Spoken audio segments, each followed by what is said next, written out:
I hated flying, so my company allowed me to use my own car whenever I needed to travel out of town.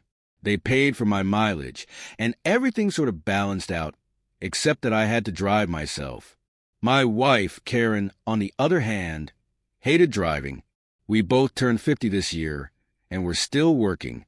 Karen sold insurance policies for large construction projects, which were complex and difficult to execute. I, on the other hand, handled commercial loans for residential construction projects. This week, I was in Charlotte, and Karen was in Knoxville. I finished my work 2 days ahead of schedule. On the last day, I spent most of my time daydreaming about the Ocala National Forest. We had visited the area years ago when the kids were young, and I loved it. Our daughters are now grown and have families of their own. Our empty nest home was too big, too expensive, and required too much upkeep. I had no idea why we both kept working.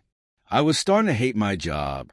I wasn't sure how Karen felt, but I wanted to talk to her about some alternatives. I programmed the Knoxville Radisson Hotel into the GPS and hit the road. I had some free time, and I couldn't think of a better way to spend it than with Karen. The trip gave me plenty of time to think and plan. There were many small cabins and lodges for sale in and around the forest. We could rent one in Ocala and take our time finding the perfect retirement home. We could handle the move and early retirement without any financial struggles. The 5-hour drive to Knoxville would get me there just in time for our usual dinner hour, so I decided to stop and grab a bite on the way. One of the nice things about the area was the availability of Crystal hamburgers. I bought a whole package of those little burgers and ate them all the way to Knoxville. I didn't want to call her to let her know I was coming, because I assumed she'd be busy in a meeting. Besides, she usually kept her phone turned off during the day. Unfortunately, I had never bothered to find out her room number. IT didn't seem necessary to me to call ahead. I parked the car, grabbed my bag, and walked into the lobby. Before approaching the counter, I noticed that the hotel had 2 restaurants. It seemed entirely possible that Karen could be in one of them. The first restaurant was more of a diner, but she wasn't there. The second was a fine dining establishment, and there I found Karen sitting with Robert Wilson, her company's marketing manager. Karen, Robert, I greeted them, surprised. It was a simple greeting, but I was taken aback by the reaction I got from both my wife and her companion. "John, what are you doing here?" Karen asked, looking startled. I expected a warm welcome, but instead, I got something quite different. Robert Wilson seemed to be fidgeting in his seat, and Karen appeared completely flustered. What the hell was going on?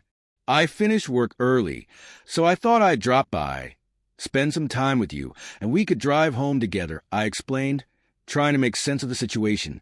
"This is unexpected," Karen said, stumbling over her words.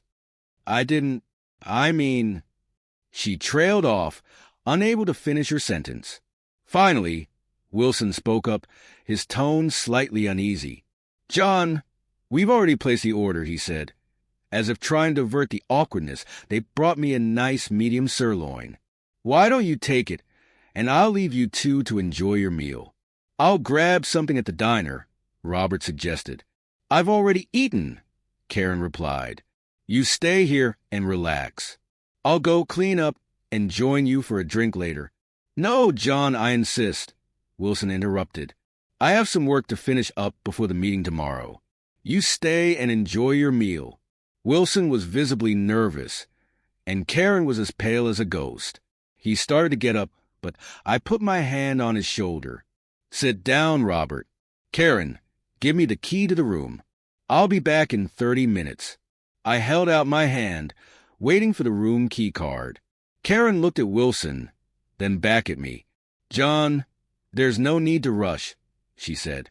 "Can you just sit for a few minutes?" I picked up her clutch and emptied its contents onto the table. A minute later, I was already riding the elevator to the 6th floor. It was worse than I had anticipated. The bed had clearly been recently used. Wet towels and robes hung by the shower. Both sets of luggage were in place. In the trash can next to the bed were 2 used condoms. His and her hygiene products covered the dressing table. I had no idea when it started, but they had been traveling together for years. I didn't bother going back to the dining room. 10 minutes later, I was on I-75, heading for Chattanooga. I felt no desire to return to Pennsylvania. The next morning, I spent the entire day dealing with personal financial, insurance, and work issues. It's amazing what can be accomplished online. I didn't get everything done that I wanted to, but I finished most of it in time. My cell phone received numerous calls from Karen, which I deleted. I spent the entire day at the Chattanooga Aquarium. A week later, I was comfortably settled into my new apartment. It wasn't very elegant, but it was located on the Ocala National Forest. I couldn't imagine living in a one-story trailer with no air conditioning. It was heavenly.